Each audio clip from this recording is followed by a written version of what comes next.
निबंधों का जो इतिहास शुरू होता है वो 16वीं सदी से शुरू होता है। कब से शुरू होता है?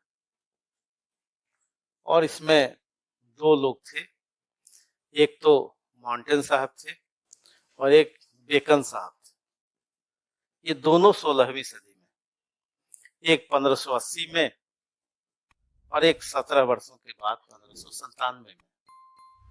यानी दोनों व्यक्ति 16वीं सदी में थे। एक का नाम माउंटेन था, दूसरे का नाम क्या था? बेकन था। एक फ्रांस के थे, एक इंग्लैंड के थे।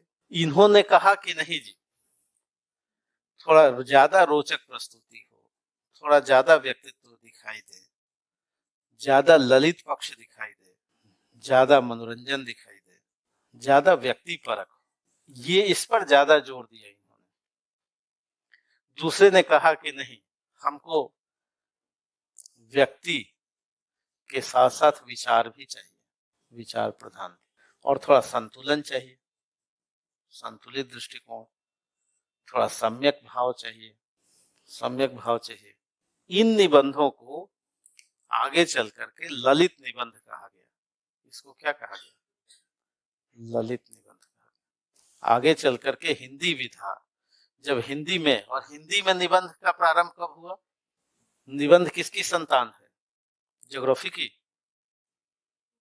किसकी संतान बताइए? हालांकि कई लोग, हाँ, कई लोग निबंध कहाँ की संतान है? हिंदी की संतान। हिंदी की एक विधा है, और हिंदी में ये प्रारंभ हुआ 19वीं सदी में, या कहिए भारतेंदु युग में। और इसके पिता कौन है? भारतेंदु हरिश्चंद्र।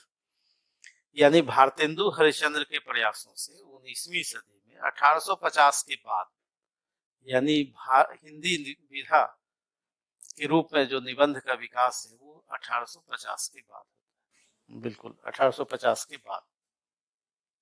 और इसके विकास में किसका योगदान है? पत्र पत्रिकाओं का। किसका योगदान? पत्र पत्रिकाओं का। चूंकि इसी में छपते थे, इसी में छपे, तो हिंदी निबंध कब से आया अपने अस्तित्व में? 1850 के बाद। नवजागरण की प्रक्रिया चली, राष्ट्रवाद की प्रक्रिया चली। नवजागरण के साथ, गद्य के विकास के साथ, राष्ट्रवाद के विकास के साथ हिंदी निबंधों का भी विकास हुआ। और जो हिंदी लिटरेचर के विद्यार्थी हैं उनको ललित निबंध भी पढ़ना है और वैचारिक निबंध भी पढ़ना है, दोनों पढ़ना है। जैसे ललित निबंध का हम एक विषय दें, एक निबंध है कूटज, ये आपके कोर्स में है, अब आप इस पे नहीं लिख सकते, लिख सकते हैं क्या? लेकिन अगर ये कहा जाए कि जी साहित्य का उद्देश्य बताइए, ये भी निबंध पढ़ना है, तो इस पे आप भी लिख सकते हैं, इस पे प्रेमचंद भी लिख सकते हैं। और कुटज, जैसे ये निबंध निलय किताब, इसमें दोनों तरह के निबंध आपको पढ़ने हैं। साहित्य जन समूह के हृदय का विकास है, आप भी लिख सकते हैं, विचार प्रधान।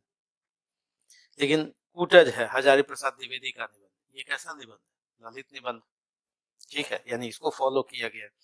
आपके एग्जाम में जो यूपीएससी और पीसीएस का जो निबंध का पेपर है, वो ये नहीं लिखना है, आपको लिखना है ये विचारों की प्रधानता।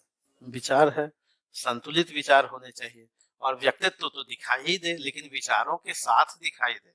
जहां व्यक्तित्व का, यानी कह सकते हैं जो व्यक्ति है उसका ये ज्यादा होता है, यहाँ क्या होता है? विचार ज्यादा होता है। ठीक है, विचारों के साथ जो व्यक्तित्व की परख है, वहां इंडिविजुअल सोच यहाँ पर दिखाई देता है, जिसको ललित निबंध कहते हैं, जो ललित शैली में होता है। क्लियर हुआ? तो ये तो निबंधों का विकास, और फिर आगे चल करके कई सारे निबंधकार आए जो आपके विषय क्षेत्र में, शुक्ल जी तक और आगे भी। इसके अलावा यानी निबंधों का जन्म कब हुआ? 16वीं सदी में ऐसे का जन्म हुआ। जो साहित्य है, और साहित्य के दो भाग, एक तो कविता का जिसको आपने पद्य कहा, और दूसरे को क्या कहा? गद्य कहा। और गद्य के ही अलग अलग संतान, जैसे नाटक का जन्म हुआ, उपन्यास का जन्म हुआ, कहानी का जन्म हुआ, और इसी के साथ निबंध का, कई अन्य विधाओं का भी जन्म हुआ, अन्य विधाएं। निबंध का भी जन्म हुआ। और ये सबका जन्म कब हुआ? 1850 के बाद। तो गद्य की जितनी विधाएं थी उसमें जन्म किसका हुआ? सबका 1850 के बाद हुआ। इन सब में और इसमें अंतर क्या था? इसमें एक विषय निश्चित होता है, विषय निश्चित होता है। जैसे अंधेर नगरी एक नाटक, विषय निश्चित है, भारतेंदु को कहना आसान, आसानी से कह सकते हैं। गोदान कहना है प्रेमचंद को, तो आसान विषय है कि भाई पहले से हमको पता है कि किसान जीवन पर लिख रहे हैं। यानी इसमें एक स्टोरी होगी, कथानक होगा, पहला विषय होगा, दूसरा कथानक होगा, तीसरा हमारा कैरेक्टर होगा। ये भी आसान है लिखना।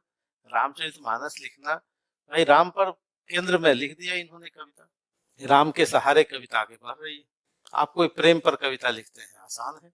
लिखते हैं कि नहीं लिखते हैं? अब तक नहीं उपयोग किया है तो हाँ, तो आप भी अमूर्त प्रेम कर सकते हैं, कोई जरूरी नहीं कि मूर्ति प्रेम किया जाए। नहीं, आज घर जाकर के लिखिएगा एक कविता। तो ये जो घटनाएं हैं तो आसान है, सबका एक परिदृश्य है, लेकिन यहाँ पर तो कुछ भी नहीं है। यहाँ पर कोई है क्या? पात्र नहीं, कोई घटना जी नहीं, नहीं है, कोई स्टोरी नहीं, नहीं। इसलिए कहा गया कि सबसे कठिन विधा निबंध है, ये सबसे कठिन है, कठिनतम। इसलिए शुक्ल जी ने कहा कि भाई साहित्य की कसौटी, साहित्य के दो संतान है, गद्य कठिन है और गद्य की कसौटी कौन है? गद्य की कसौटी निबंध। शुक्ल जी ने इन्हीं संदर्भों में कहा था कि गद्य लिखना सबसे कठिन है, निबंध लिखना। अगर कविता और गद्य में तुलना की जाए तो गद्य लिखना कठिन है। और गद्य में कौन सबसे ज्यादा कठिनतम है? क्यों कठिनतम है? क्योंकि न इसमें स्टोरी है, हम सहारा किसका लें, न कोई कैरेक्टर है, हम कैसे बढ़ाएं आगे, न कोई घटना है। भाई गोदान को तो हम आगे बढ़ा लेंगे कि अभी होरी और धनिया की बात चल रही है और अब राय साहब के यहाँ फिर गोबर का प्रसंग, और फिर आगे हम बढ़ाते जा रहे हैं क्रमबद्ध। यहाँ तो क्रमबद्ध कैसे करें? न कोई स्टोरी, न कोई कैरेक्टर, न कोई घटना। तो इसलिए उन्होंने कहा कि कवियों की कसौटी गद्य है और गद्य की कसौटी निबंध है। तो निबंध, और इस निबंध का विकास हिंदी में कब हुआ? 16वीं सदी से नहीं, यूरोप में कब से हुआ? 16वीं सदी से, दो शैलियों में। और यहाँ भी दो शैलियों में हुआ, एक ललित निबंध और एक विचार परक निबंध। अभी जो यूपीएससी या स्टेट पीसीएस में जो निबंध का अलग पेपर है उसमें आपको ललित निबंध नहीं लिखना है, क्या लिखना है? विचार।